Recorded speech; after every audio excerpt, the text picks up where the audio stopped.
Okay.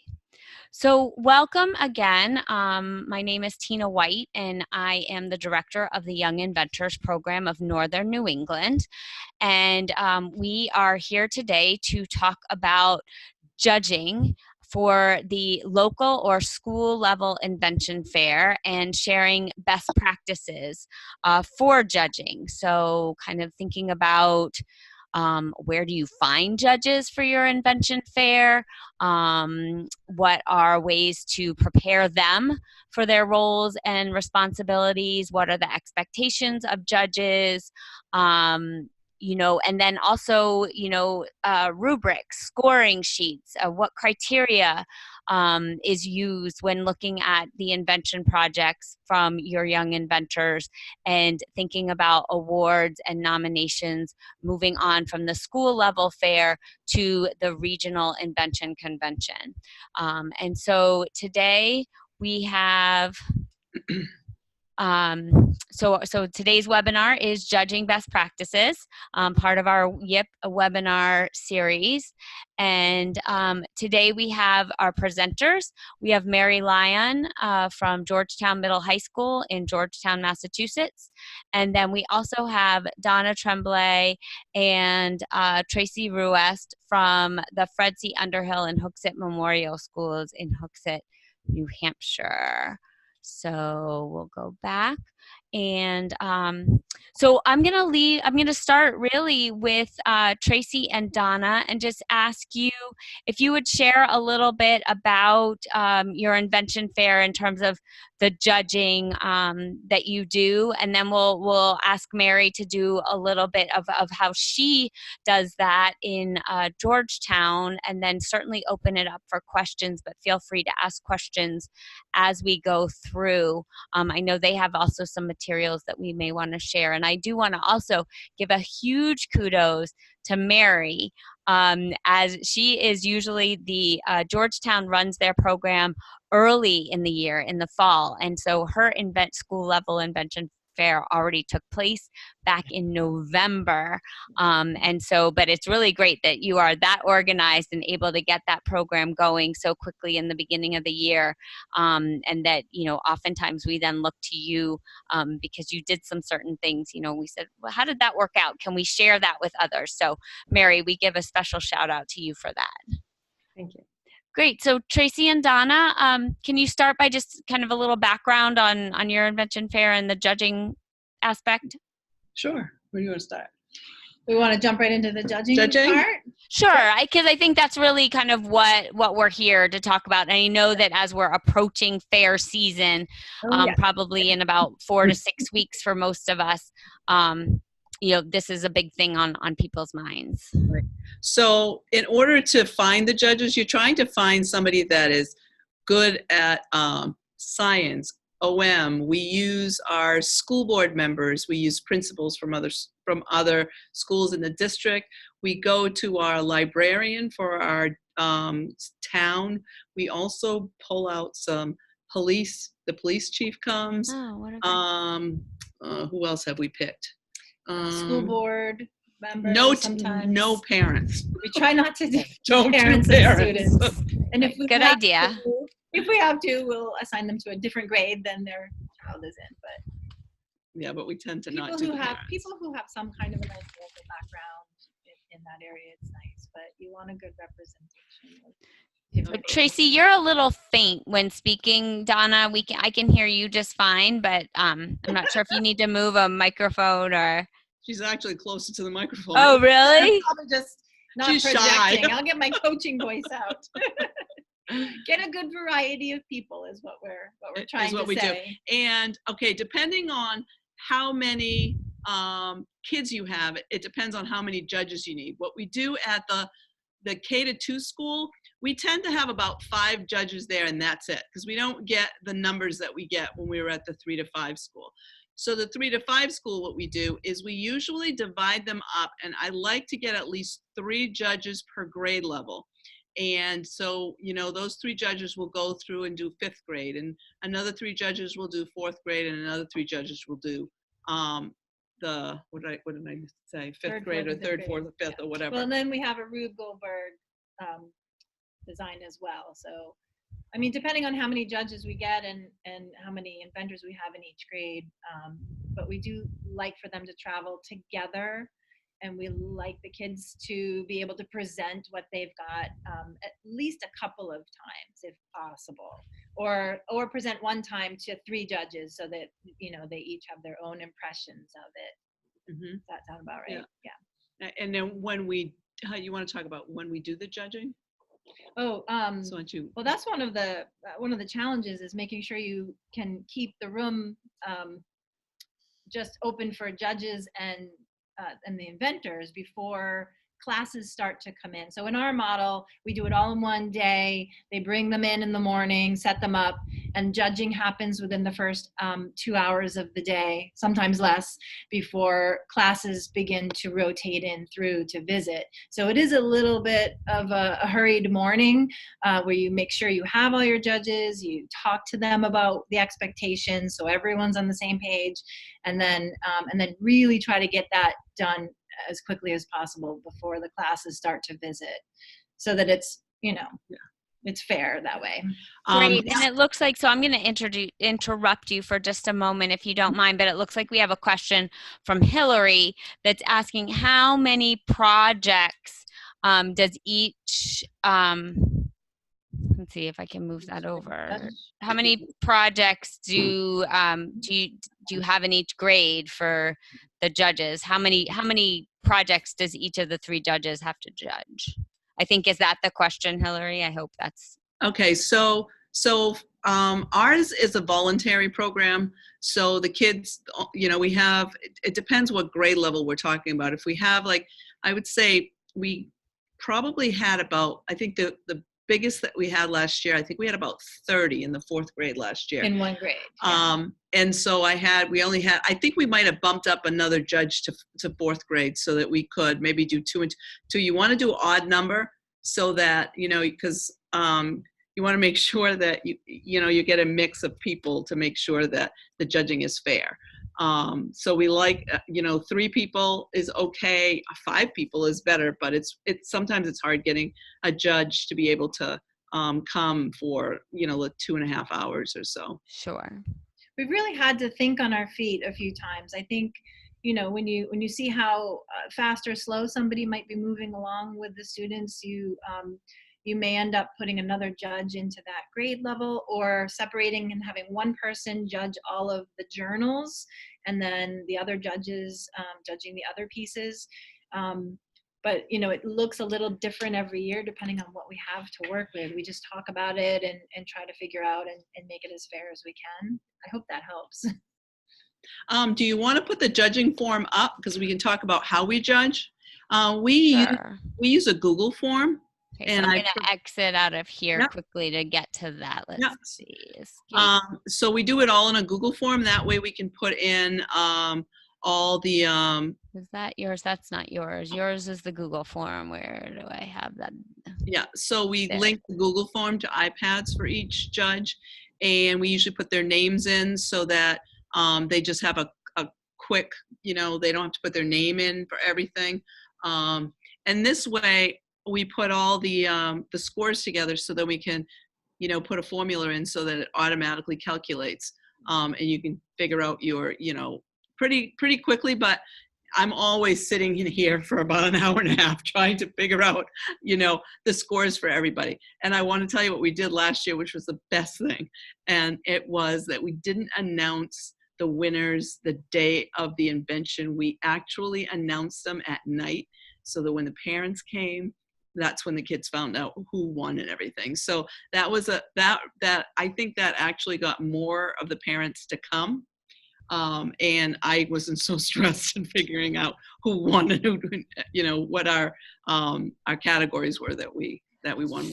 So just to clarify, are you saying that you do your invention fair and the judging component during the school day where the students are there and in school, and then they can also, other classes can come in and see their work, and that's when they're judged, but then you also do an evening, like an open house or something for families so that they can celebrate, the work that their child did as well as others in the class. So that's kind of a separate event. Mhm. Is that right? Okay. It's like an hour. It's about an hour, and we just share. It's not as formal, you know. Right. They're asked to be at their inventions for maybe another 20 minutes or so, but they're pretty tired by the evening. But they're still Right. excited to share it with the community. Okay. So we think that's an important piece. Yeah. And then Sure, I do too. we did, the first year we did it, we had the parents coming at the same time as, Mm, and that was that was really hard to try to keep them separate from the judging. It was Right. just, so we said, you know what, let's just do the judging with the kids, and then we'll have the parents at night, and then the grandparents come, and you know, it makes for a nice community event over here. Okay. Great. So this was a Google document that you used, and then they completed that. Did they bring just their own kind of device with them? No, Or- we gave iPads, Okay. so we had them all ready for when they came Okay. in. And this is, we give them about 15 minutes when they come here, and we train them how to use it. And we give them, in the packet, there are some questions that the judges get to ask the kids. So we provide that for them as well, so that they know what questions to ask. And about a week before we judge, we send out an email, and we give some more of the specifications of what we expect them to do and when to show up. And this Right. way it reminds them, first of all, and then, you know, if something comes up, they'll let you know right away, because there is always cancellations. So always be flexible about who shows Sure. up, and you might be pulling your principal to do some, but we tend not to let, we usually don't have our principal judging our kids. We get a principal from another one of the district schools, and they come in. Great. And we try not to judge either. No. We stay Actually, out of it, except for Yeah.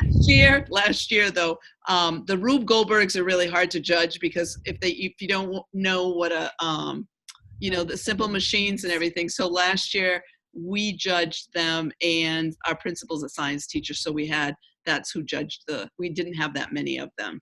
So the judges did not judge those.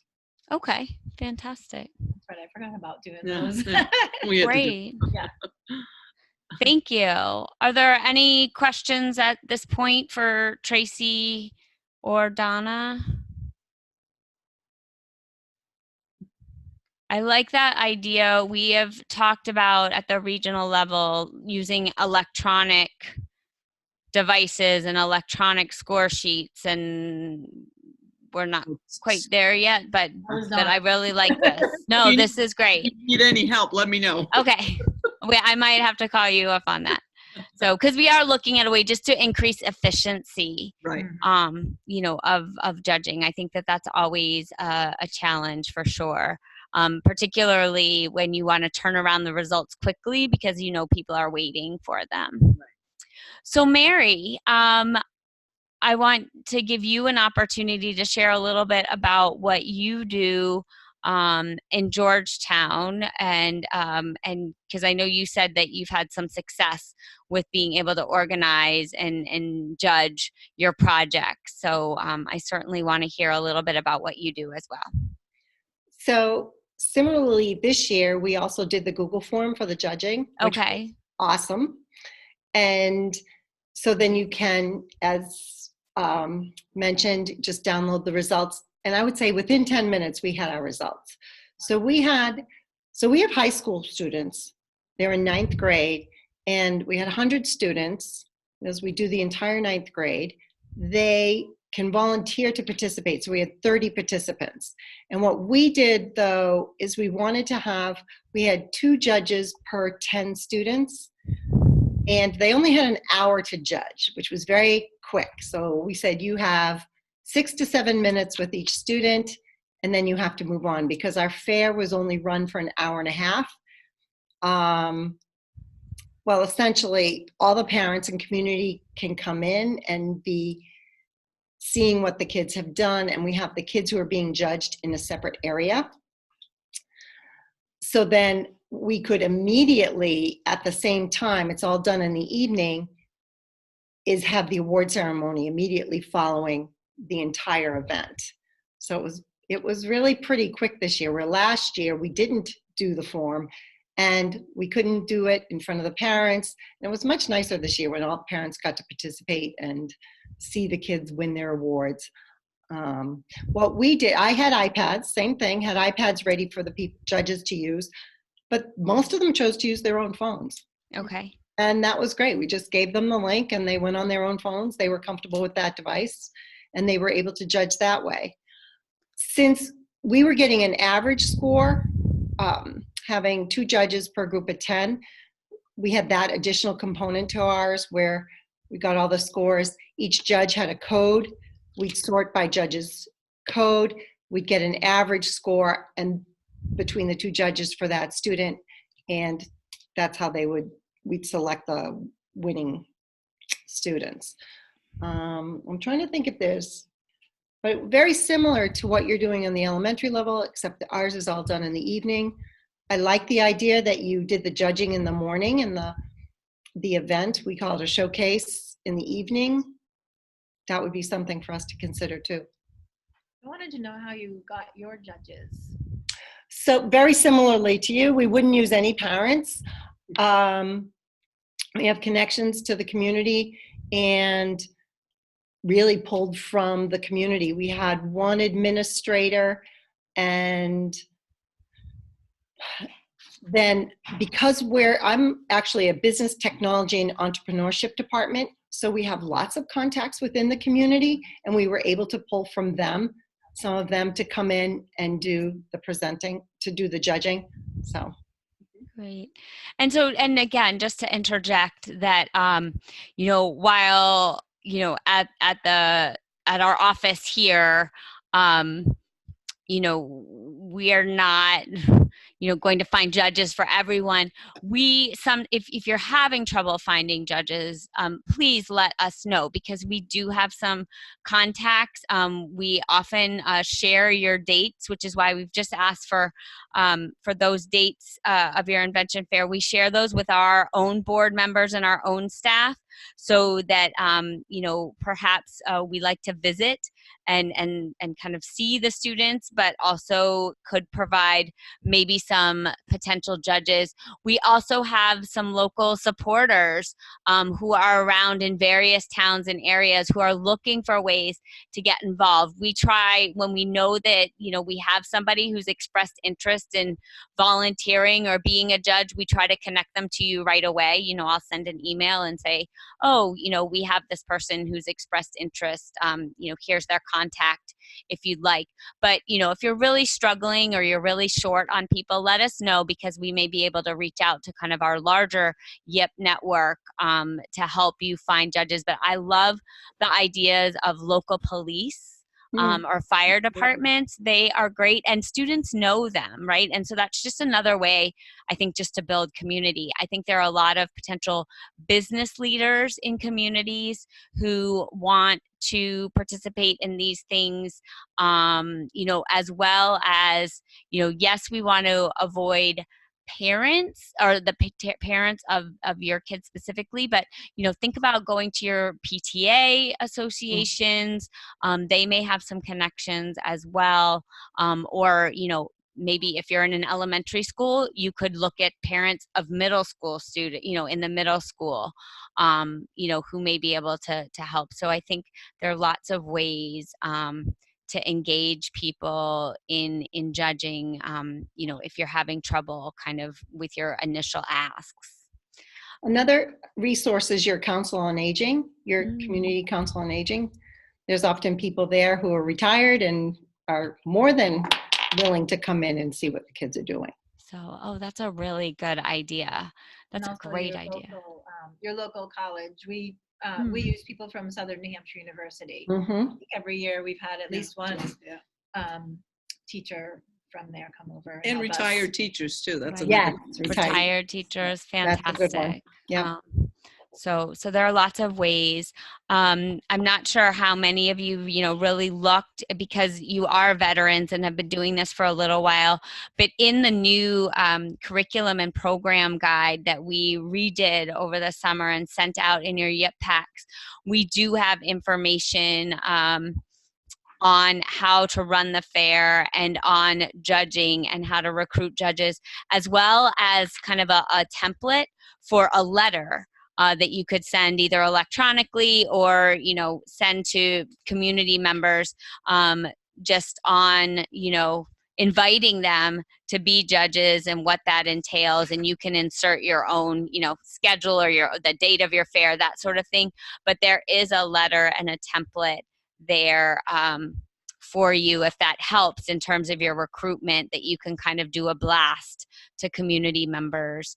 I know my school, where my son is, they do a weekly newsletter, and so that's a great place to kind of put a letter, a recruitment piece in some kind of communication like that as well. Can I ask the two of you, as we're talking, and certainly Hillary and Randy, feel free if you've got questions or if you have ideas from your own experiences with judges and what you do for your own fairs, please open and share with us. But do you all use kind of the, the judge does more of the interview, in terms of kind of being able to judge students, or is there different practice? I know at the National Invention Convention, and something that we have started to do at regionals, but we give judges the choice of doing the traditional kind of interview type of judging versus the judging circle, where a group of inventors gets around and they present to each other while judges are there to facilitate and to ask questions. But do you, what style or what format, I guess I should say, do you use? Well, we use the individual judging interview. Okay.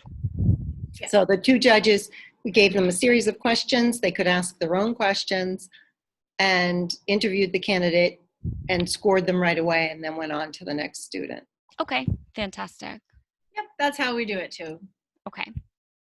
So last year was the first year that we did the judging, and I had either 2 or 3 judges that were going around, and because I hadn't sort of participated, I was going by the letter, and I think the kids were supposed to have a 2-minute speech.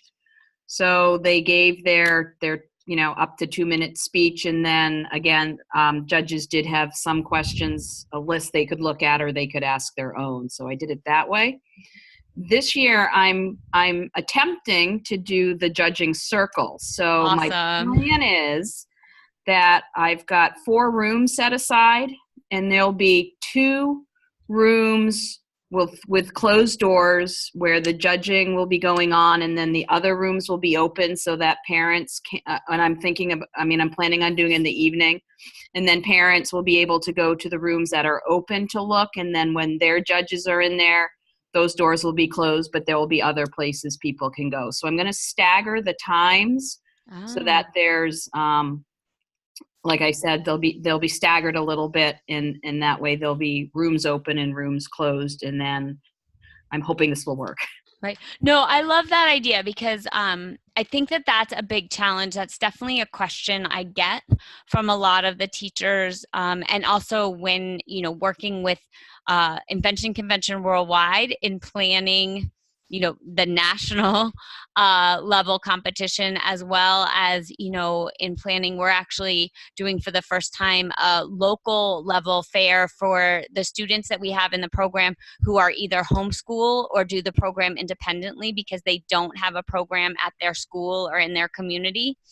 We felt like it was before they were going right to regionals, and we felt like we needed to have a place for them to kind of present and showcase and be judged to get to the regional. If we were asking students, in school programs, to kind of go through that local level competition in order to get to the regional. And so this is always kind of, I think, a challenge is how do you want to be mindful of time, because it is a process, and you don't want to have the students too get tired if they're just standing by their inventions for long periods of time. But how do you create an environment that's, conducive for judging, where maybe it's just the students and the judges working, but you also want to make sure that there's time and opportunity for families to come, for other members of the school community, other students in other classes to come, and kind of so how do you do that? So Hillary, I would love to hear a little bit more, maybe off, at another time, your idea, because I think that that's a really good one in terms of thinking about how to keep people all moving and active and engaged, but still have a fair and appropriate space for judging. Sure, you're welcome to come on our night. So, okay, I may do that. See the chaos, or hopefully it won't be that bad. Great. No, I don't think so.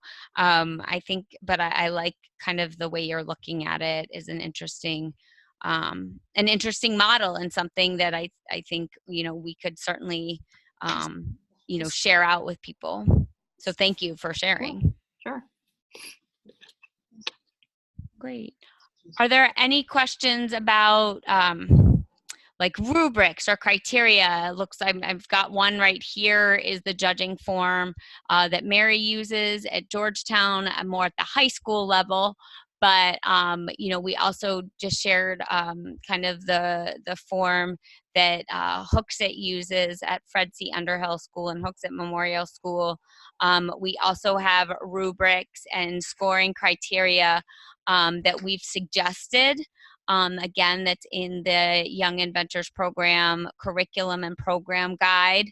But are there any other thoughts on, how the students may be judged or scored, or best practices, kind of good questions that you found are really helpful when judges kind of can get a lot of information by asking specific questions, or, a certain category for scoring? So I do have a question for people, and I don't know how they feel about this, but last year when I did the judging, I had different groups of judges judging the same grade level. And, I was concerned a little bit when I received all the scores that, what if one set of judges gave all 9s and 10s, because that's just sort of, how they did it. And another set of judges maybe gave 4s and 5s, but perhaps one of those inventions was maybe of a higher quality than other. Do you ever worry about that? And, if the kids, I guess, are getting a fair shake when there are different judges judging the same grade level? It actually worked out okay. I think that sort of the inventions that deserved to win and go on did, but it was just when all the scores were coming in, I was like, well, somebody's 78 might not be the same as somebody else's 78, or 65 for somebody would have been an 80 for somebody else. I guess I just wonder if you think about that, or you just sort of let everything fall where it falls and go with it. That's why we did an average. We had 2 judges per student and took an average, hoping to alleviate that a little bit, knowing that each judge would evaluate it a little bit differently. And the numbers and the scores were different. And I think that the averages helped kind of make that a little fair. Okay. Yeah, we did average out. We had 2 or 3 judges per child and average the scores. You did. So you're thinking that the entire set was maybe slanted. Yeah, maybe I don't think they were talking as they were scoring, and at the end they were sort of discussing, well, I gave a 5 on this and you gave an 8, and they were sort of, why one of them was so different. But, in the end, thankfully, the one that seemed to be the best was the one that ended up with the best score, regardless of the fact they only had, say 2 of the 6 judges actually saw it or judged it. That's why we kind of have more judges, and we have them at separate grades. We give out best of each grade, so we're okay with getting their averages and doing it like that. Was there something else I just said? I think if we... Oh, you know what I do after? After I have the judges for each grade come back to me, and we talk about the ones that they saw and which ones were the most impressive for them. And so when we get into that situation, they pretty much all pick the same one. So at least you kind of get another feel for it afterwards, because then, if something happens and they try, sometimes they give it to the underdog versus the one That, you know what I mean? Right.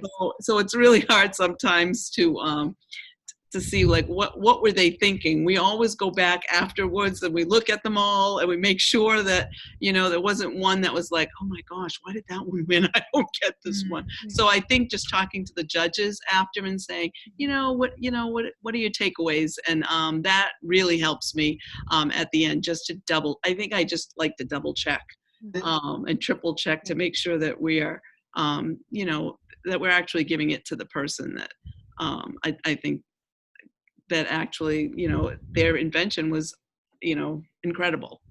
Right. So you've run more fairs than I have. Have you had that situation where someone won and you really felt like they shouldn't have? And if you did, how did you handle that? We had a Mary, that is a tough question. And if there's a big discrepancy with a certain score within someone's someone's sets of scores, we'll take them out. We'll look at what it is. Like, for example, if someone's writing is really messy, but they're a first grader and they're doing it all themselves and we can read it, but maybe the judge wasn't able to, and maybe something about that didn't get a higher score, but we thought maybe that had an impact on it where it shouldn't have, then we can look that over and decide if that's fair or not. So little things like that. And like Donna said, that the discussion with the judges at the end really does help gain a better perspective on what they were able to get out of those moments with the kids. Because, even the quiet kids, it's tough to get things out of them sometimes. So we balance it as best we can, but it's tough. You have to be as fair as you can. That's why we try to take ourselves out of the main judging if we can, especially the inventions. The rubes are a little bit more straightforward, I think, but that's one of the ways that we go about it. It's different every time. Yeah. And I think having two of us doing it really helps. If we only had one, I don't know what I would do. So it's nice to have us all doing this at all the same time. Right. And I mean, judging is subjective no matter how you try to present it. I think an important piece, I know something we definitely try to do at the regional level as well, Hillary, is that training and communication before the event actually happens so that judges feel equipped to do what they're about to do. They have time to ask questions. I know that at the regional level, we do have kind of sets of judges judging the same group. So I think that's what you were referring to in your original question. And we ask them to kind of meet. We give them time in the orientation, which happens the morning of the event as the students are setting up. We do an orientation before they arrive, and then we do a further orientation the morning of to kind of say, here are your score sheets. Here's the group of students who are going to be judging. This is what we're looking for. We give time for them to ask questions where everyone can hear, so they're all getting the same answers. But we also then give them a few minutes to meet themselves as a judging group, to kind of maybe discuss their strategy of, who's going to see who first, that sort of thing, but also to talk a little bit about their own kind of judging style. Like, I know for me personally, I'm probably a harder judge. Like, I tend never to give the highest score or the lowest score, unless something is very blatant or obvious or, something. I mean, it's got to be really, really outstanding to give it that 5. And it's got to be really basically not done to give it the 1. But there are judges that tend to be a little bit more generous, or they say this meets all the criteria, so that's a 5. So I think it might be helpful if you have the time to get your judges, who might be working together in a pair or a triple or whatever, to talk about, just to get to know each other a little bit, and maybe their judging styles or how they want to approach the job. That may help. But I certainly think also, trying to give them as much information as possible, giving them the rubric and the criteria ahead of time so they can start to really learn, what you're looking for, and they're familiar with that and aren't just looking at it, at the score sheet for the first time, as they're going up to their first inventor. But, they know they're looking at originality. They know they're looking at neatness or presentation. They know they're looking for certain things can be helpful. Those are all really good ideas. Thank you. It also might be and we didn't do this, but maybe I'll do this next year, is have an exemplar for them. Show them, this is what won first place last year or the previous year. And so they have kind of a baseline anyways. Mm-hmm. Right. And I do think it's important. I know, Tracey, you had mentioned, sometimes, we are educators and we know our students and we are familiar with maybe what a first grader is capable of doing or what their handwriting might be like, where they are developmentally as they're learning skills as well. And if you're recruiting judges from outside the world of education, which many of you are, and that's what we want you to do, because we want to engage the community. We want to get as many people as possible involved, and we want to also expose students to other community members, other STEM professionals and leaders in kind of your local areas. So that's all really great, but it's also kind of training the non-educators in the group, to kind of what they might expect, or to remind them, remember that these are, 6 and 7 year old kids, or, these are 15, 16-year-old kids. Remind them of what type of feedback is, the way feedback is presented, something very concrete, giving them an example of something. Students can be, especially younger ones, can be very literal. So just reminding them, like, who the age group is, what the target age group is, and kind of what the ultimate goal is can be helpful as well. Because while we're kind of tuned into that and we write comments all the time and we're good at that constructive criticism to this age group, someone outside of that world who is certainly competent and, a very great, a willing and able volunteer, might feel uncomfortable, asking questions or even judging. So the more we can give them to kind of prepare them for that could help as well.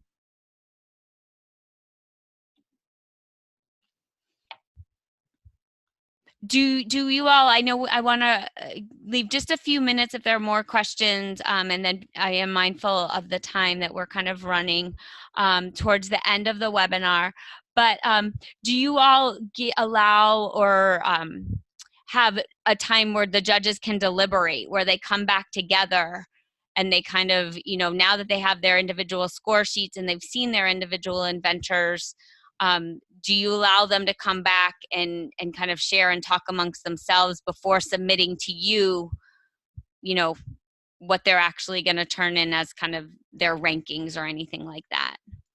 This is Randy. That's the exact model we used last year, where the judges did their own they went around as a cohort, but they scored it independently, and then kind of retreated to a conference room with some refreshments provided to lots of refreshments. Yeah, to deliberate and kind of compare, and then work on coming up to consensus picks. And it seemed like that process was really, really valuable. I can see the merits of just kind of averaging scores and whatnot, but it felt like a more authentic kind of process with that deliberative piece. And they were able to, I was just, listening in and didn't really add anything. I was just a fly on the wall, but different people in the cohort would notice different details about some of the presentations and some of the inventions. And sometimes in conversing about it, it would kind of shift somebody's thinking about a particular invention or inventor. And how long did deliberations take? And also, did you reveal and make announcements as to winners, at the same time? Or, because that's also the challenge, judges need time to deliberate. But again, there's that lull, like what's everyone else doing? Are they just sitting and waiting, or how long did that process take? How much more time did it add to your Invention Fair? Yeah, so we used a similar format that was described before, which I can't really take credit for. Kind of inherited something similar, but it was there was basically a 2-hour convention in the morning that parents and families could come into, but that was mainly kind of the school fair piece where other students would come in. And we kind of staggered that so that our youngest inventors weren't there for the full 2 hours. Would have been way too much to ask of our kindergartners and first graders. So they kind of came in. The older students were there the full 2 hours, and then kind of as the grades got younger, they kind of came in for a shorter amount of that time. And we had the judging going on concurrently with that last year, but there was a lot of problems with that. And so this year, we're going to, after that kind of public convention, have the judging take place kind of by grade level, kind of getting called that grade of inventors will come down for that kind of circle model, where that'll be the official judging. But anyways, that wasn't really your question. It was the amount of extra time for the judges to deliberate after. That only took about 20, 25 minutes. And then we use the format where we have that just 1 hour in the evening for families to come in. The inventors kind of man their station for about a half hour, and then the last half hour is kind of the award ceremony. And it did work really well to have those two pieces separate. Great. One thing I was curious about, I don't know if this would be another webinar or kind of related, was thinking about kind of awards, certificates, prizes, and that sort of thing. Related but separate topic. But if there were any time, yeah. So I totally agree. And I think just given the time tonight, maybe we don't want to get into that. However, that was my thought too, is that perhaps in the next few weeks, maybe at the end of January, we'll do another webinar. And we'll have that topic be awards again, so that we can get ideas from you. I know that we presented a few different ideas and a different approach to awards that are presented in the new curriculum and program guide.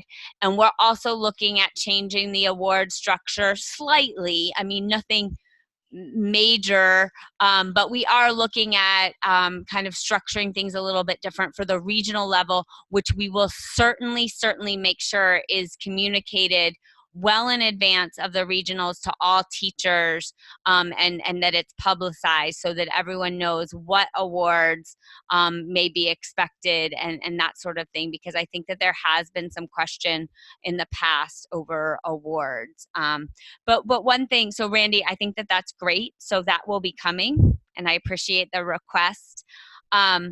So please, feel free to share with me how you currently do awards, or what challenges or questions and concerns you have about awards, so that we can design that webinar to really focus in on what's going to be most valuable to you all as teachers. I mean, one thing that I do want to kind of continue to do, and that's been done for the past 40 years that Young Inventors Program has been going, is that while we certainly want to be kind of aligned together and have some consistency, we want to honor that each school has a different kind of climate, a different culture, approaches invention a little bit different within your curriculum, whether it's done in a certain grade level as part of the curriculum, whether it's done as an extracurricular or after school.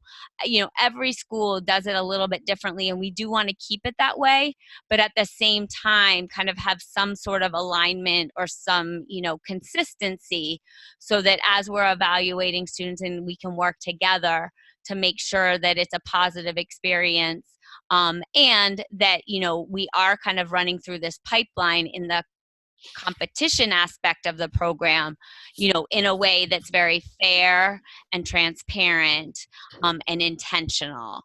So when I talk about kind of moving from, the local level school fair to the regional fair, and then on to the national fair. So some of the changes that we have made and are making and are about to announce in terms of awards also are to align with what's going on at the national level, so our students are best prepared to be successful when they are representing the Northern New England delegation at the Invention Convention Worldwide U.S. Nationals. So Tina, before we go, I do have another, I guess it's more of a comment. We talked about this Sure. already, but I'm wondering, it can be a question out to the group too about providing kids with feedback. Mm-hmm. So especially the ones that have won and are moving on, I think that's important. But I also, and I don't know how people feel about this, but say after regionals, if the teachers could get a copy of, I don't know if it's possible, like the scoring sheet, just so that they can then decide whether to provide feedback to the students or not.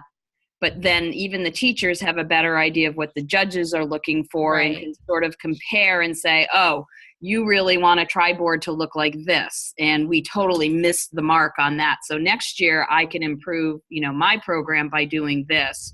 Or I've got kids going on now to nationals, and this was the feedback that I think they need in order to prepare themselves a little bit better. And that is something I'll speak. I don't know, about Mary and Tracey and Donna, and I'll give you all just a minute to kind of think and then certainly respond as well. I know at the regional level, we are looking very carefully at that feedback model and what's going to be constructive and helpful, and how we can also efficiently deliver judge feedback to students, because we do feel that that's really important. We know students are looking for that. You are looking for that as teachers, particularly for those inventors that are invited to go to national. You have the opportunity to kind of tweak things and make improvements before you get to that national stage. But we're also mindful, again, our judges are not necessarily educators. How are they presenting that feedback? Is it really constructive? And then also, what's the best method of distributing that, and what's an efficient method of distributing that when we're already at a time crunch?